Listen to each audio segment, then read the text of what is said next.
More cringe. Okay. We can do some cringe. That's good. Oh no, guy aggressively approaches woman on the street. This is gonna be bad.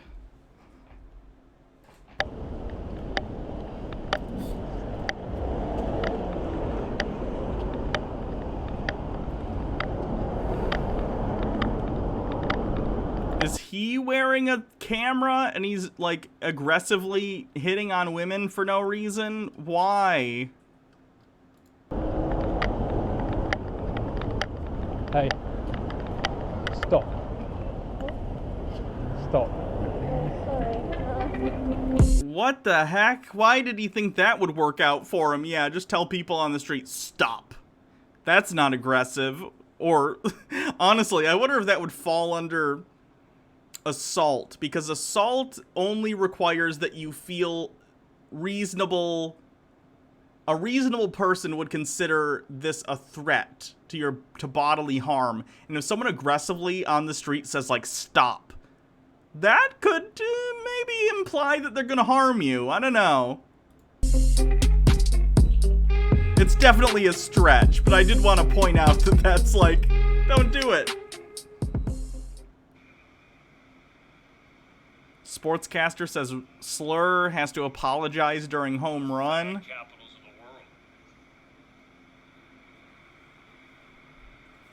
I don't think I can do this because he says a slur. I'm pretty sure I'm not allowed to put that due to TOS. So I'm going to have to skip.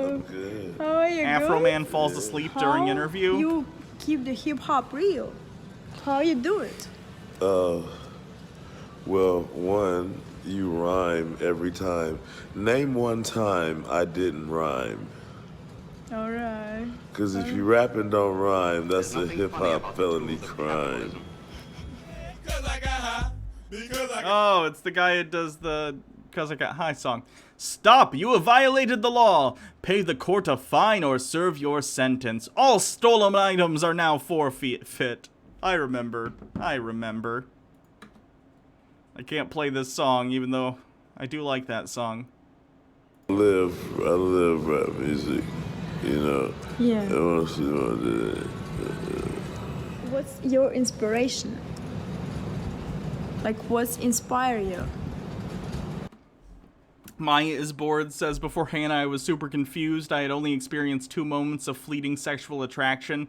Not saying sexually attracted to 2 people. I mean only like 2 30-second moments where I was like, oh, I'd be intimate with them, and immediately it went away. That was for me. Oh. I sent that. Oh, okay. We're talking about demisexuality. Oh, okay.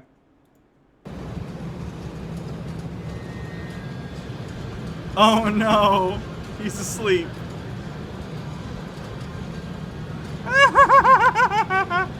What if he had died in that moment and they captured Afroman dying on film?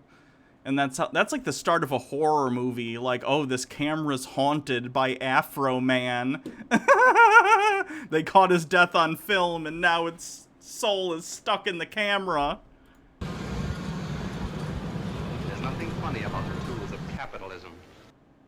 The Tranquil Torin with 5 bits. If a cop says stop aggressively on the street, I think a lot of people would assume they're in danger. True. When you gonna sleep with Afroman? When?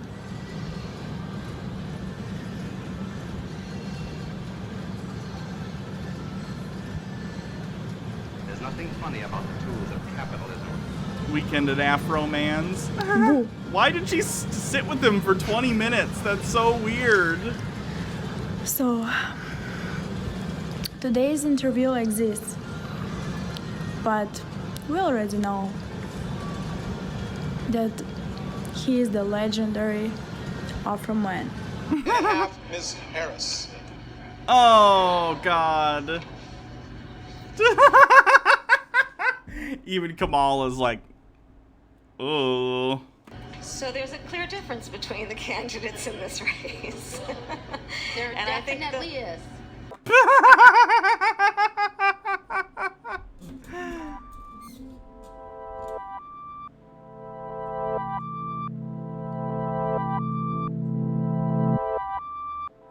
Oh God, this kid's pretending he was there on 9/11.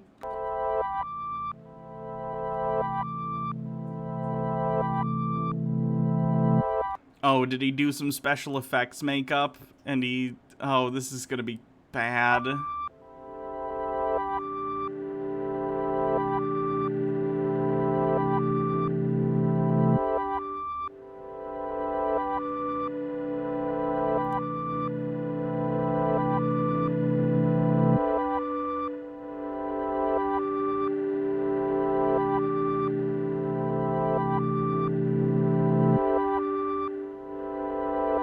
Can we not?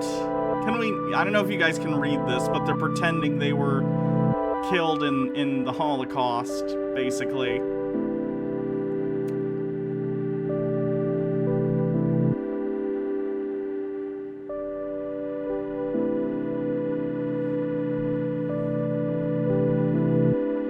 Like, I guess I can, like, in theory, I can kind of understand the thought, like, oh, I'm gonna humanized Holocaust victims by acting as though I am one and showing it in a TikTok. Like, in theory, I can understand sort of the thought process. I don't think they're doing it intending to be disrespectful. Unfortunately, it very much comes across as disrespectful, and instead of making something that's like in remembrance of people who died in the Holocaust or whatever, it comes off as, ooh, look at me, I'm using the Holocaust as a way to get views on my TikTok, and look at the makeup I did, you know? I don't know.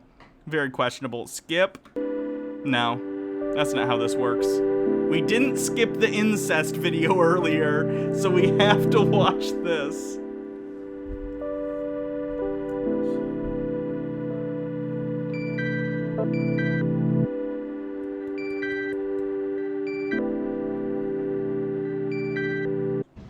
Taylor, you want to follow up? Yeah. So you're LeBron James talks about biggest takeaway from Malcolm X. holding the autobiography of Malcolm X along with Oh no. Alex Haley. I don't know how far you are into the book, but what's your biggest takeaway so far? I kind of just started a couple days ago, but I've read and a lot of notes over the years. It's my first time actually reading this from start to finish. But just a very smart man, very smart man, and basically his words in the 60s and what was going on is actually what's going on today still. There's nothing funny about the tools of capitalism. How powerful the Negro can be. He used that word a lot. How powerful we are. But we have to unite, and we have to be together. We have to stand strong, because there's always going to be obstacles. There's always going to be, things that's going to be thrown at us where they try to weaken us. They try to make us feel like we're not kings and queens, and it's going to come from all, different races and different shapes and sizes and things of that nature. And just a very powerful-minded gentleman.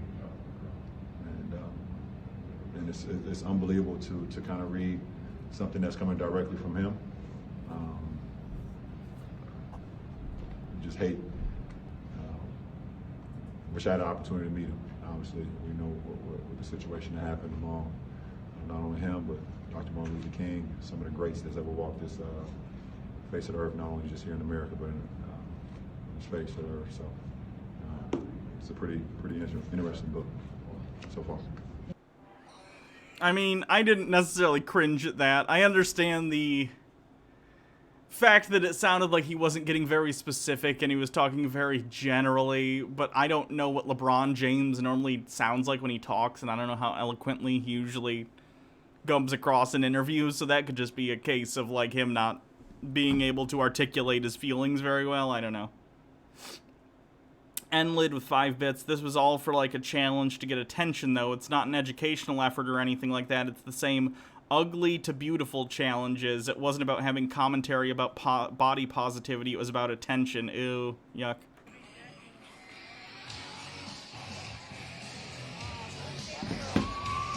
Oh yeah, we watched this before, this specific one.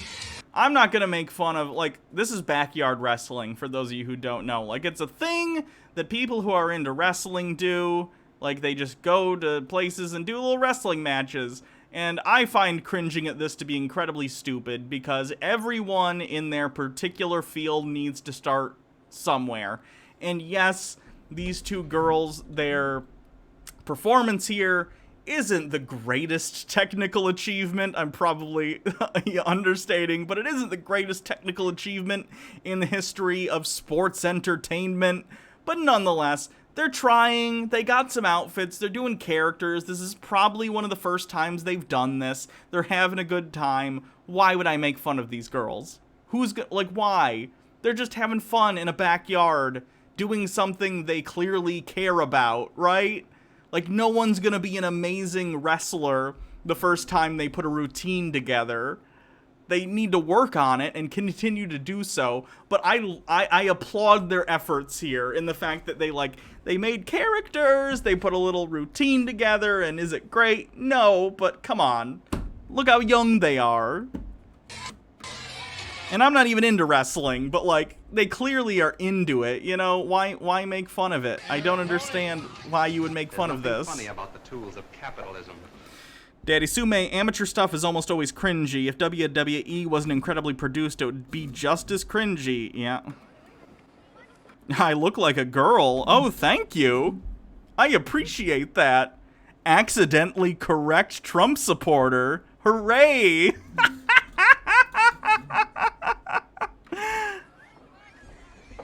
Don't you love it when transphobes come in and they accidentally say something supportive? That's fun.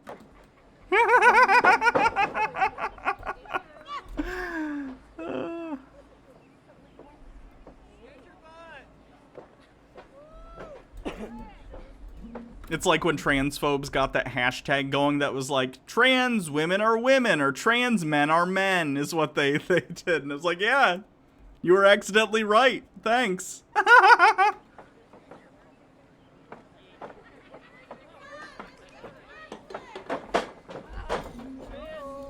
Of course it's still gross. Nonetheless, out of all the things they could say, they get one shot at saying something mean before they get banned, and they completely drop the ball. It's hilarious.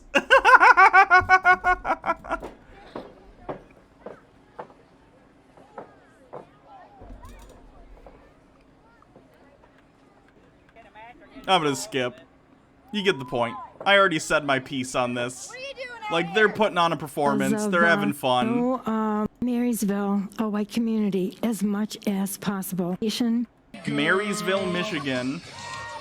My suggestion, recommendation, keep Marysville, a white community, as much as possible. White, seriously, in other words, no foreign-born, no foreign people, because of what, how can I say, in our past, what we have experienced, is better to have it, or... Yikes. Racist city council member. You're nailing it. Oh, God. Every time I used to think when I first saw Parks and Rec, like, this is pretty over the top, you know, and that's the joke of the show, is they do the city council meetings, and the city councilors are crazy, and the people doing comments are also crazy. But the more I've seen online video of actual city council meetings, and you see what some of these people believe, both on the council and the people who come to comment, I'm like, wow, Parks and Rec was really accurate. Have it simply American-born. This person on the city council who's a white supremacist isn't on the council anymore? Good. Put it that way. My son-in-law is a black man, and I have biracial grandchildren.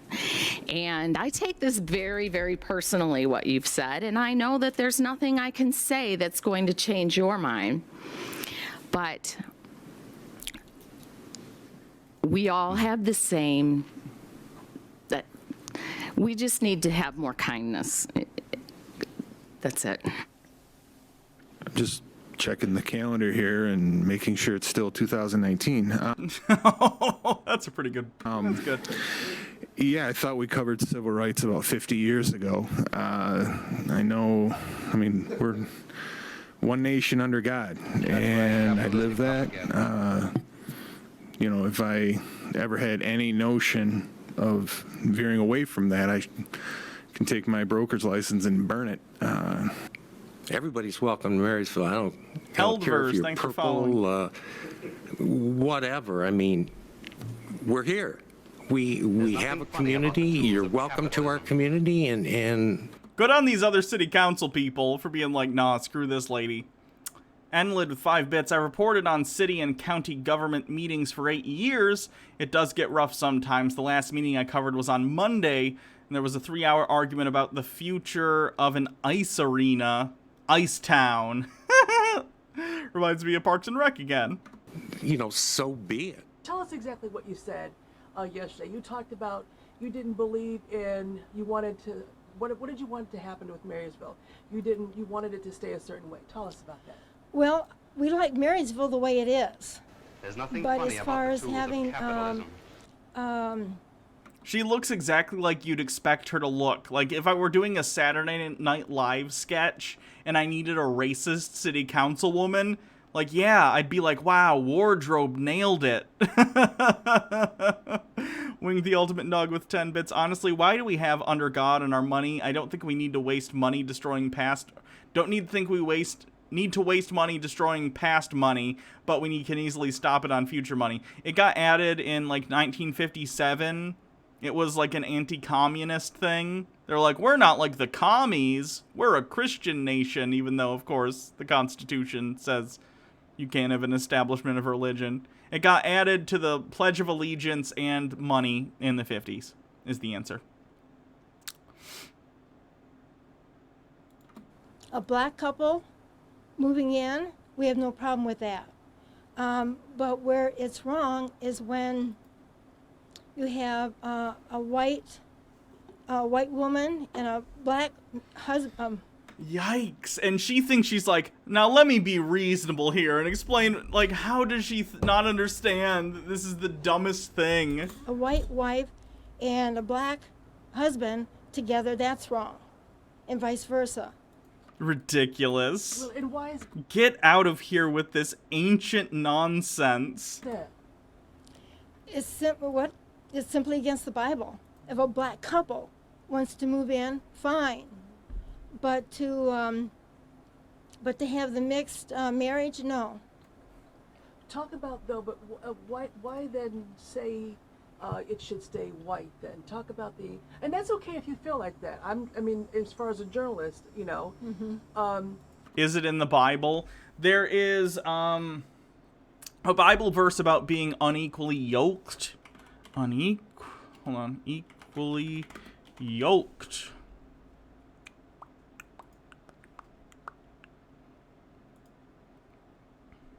Unequally yoked, the pain of marriage when spouses are not spiritually on the same page. Now, typically this verse has been translated to basically mean that if you are a certain religion, your spouse should be the same religion. So if you're Christian, you should marry a Christian. If you are Catholic, you should marry a Catholic. If you're Protestant, you should marry a Protestant. That sort of thing. But it's also been used by racists in the past and present to say that, like, if you're a certain race, you should marry within your racial group or ethnicity or whatever it happens to be. Why do you think? There are also some stuff in the Old Testament about marrying outside of the tribe, so to speak. Different people marrying, because obviously the Old Testament is about Israel as a nation, not the modern Israel, but I'm talking about like the Jewish tribes of the Old Testament, and you have several times where it's talked about being wicked to marry someone who is not part of the tribe, and there are several stories where things go badly for people who do so. There's nothing funny about the tools of capitalism. But, you know, the Bible's interesting in that it can be interpreted a lot of ways, so there are always things that racists are going to be able to look at and say, oh, this justifies my racism. But of course, then there are Christians who are going to say, well, this other verse justifies my, you know, inclusiveness. it's like a Rorschach test. The Bible's long enough and has enough verses where you can kind of pick and choose and use it to back whatever beliefs you have. Daddy Sume, miscegenation is bad. Yeah, I don't get where these people are coming from with this weird 1950s gross racist worldview. Enlid with 5 bits. How much do you want to bet that people who say it's in the Bible have never actually read the thing? Because so many of them get caught in the Leviticus trap or don't know about the bitter water story. Yeah, I think I've read most of the Bible now because we do the Bible study, the non-religious Bible study over on YouTube, on the Hannah and Jake channel, and we have for like the past 8 years or so. I think I've read most of the Bible at this point. And I think I've read more of it than like 99% of Christians, at least American Christians. I don't know about the rest of the world, but it's very interesting. I don't understand the idea of believing something that you haven't even, like, read. It's like skipping to the bottom of the terms and services and clicking agree, but it's not just about, like, using iTunes or something. It's about your entire worldview and whether or not you think there's an afterlife. It's kind of interesting. I mean, you're entitled to your opinion. Why do you think Marysville should stay white? We like it the way it is. When we moved here, we didn't know anything about it initially, and we have just been comfortable with the way it is. Why don't you like foreigners? Why? I mean, like well, a lot of people would say all of us are foreigners, unless we're Native American. So, what's your issue with people who were not born in America? The question would be, why did they come here in the first place? What is wrong with their own country? Why did Europeans come to America in the first place? What was wrong with England or Germany or France or wherever your family came from? Like, what? The short side... The lack of critical thinking in these people is infuriating. So I'm an immigrant. Would I not be welcome in Marysville? Is your husband an immigrant? I'm actually single. Oh, goodness me. I see no problem. What? Oh. What about my brother? He's black and his wife is white and Asian. I have to think about that one. I would say... Why do you have to think about it? What's there to think about? There's nothing to think about. They're human beings. Who cares? Right now, that's a mixed marriage, no. What about me? I'm English and my wife's Canadian. So she's foreign.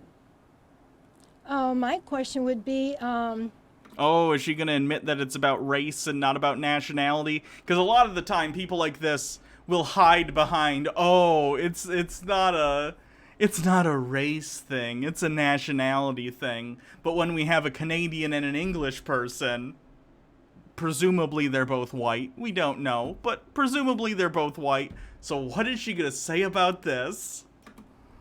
Isn't that how Canada got started? Oh my god. So there you go, it's a race thing. What a shock. I'm shocked, I tell you. Well, no, the question is, can we live in Marysville? I don't know why not. Well, I'm Canadian. What do you mean by that? Well, I cannot give out any names right now, but we do have a neighbor that I found out in March that he is Canadian and she is American. And they're both white. Your family is from Germany, right? Way back. If a German white person wanted to come to America now and move to Marysville, what would you say? She has a meme-worthy feet face. Internet, do your thing. I suppose she does. People, but foreign people who are not white.